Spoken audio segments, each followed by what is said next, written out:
I'm back. So I said I kind of want to present to you guys what's actually inside this form group right here. So what I want to do is I want to kind of go into my form group, customer group right here, and I want to say value, there we go, and I want to map that as JSON, just like we did earlier, to kind of show what's actually inside a customer group. I'm going to do the same with something else in here, and that's going to be the status. I think that's the name. Yeah, there we go.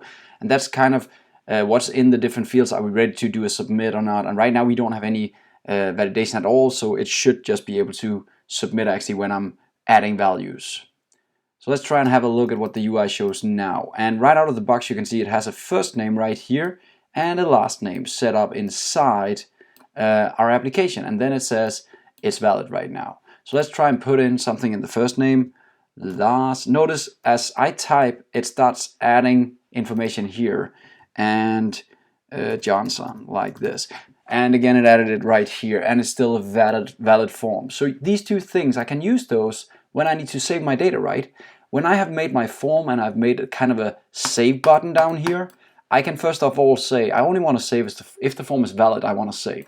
I can even say I want to gray out the button so you cannot even click it until the form is valid.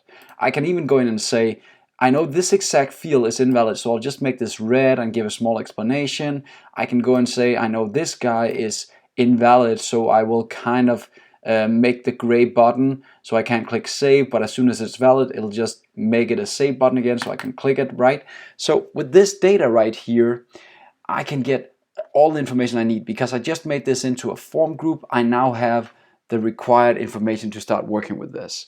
That's why I want the form group, and we will move forward, of course, to start using the submit function, etc., and then this will make a lot of sense. But I just want you guys to know you should use a form group inside your form instead of trying to figure out how you can validate on your own by just using labels and form controls on their own. So next lesson we'll try and actually use the form control for something that makes sense. So see you next time.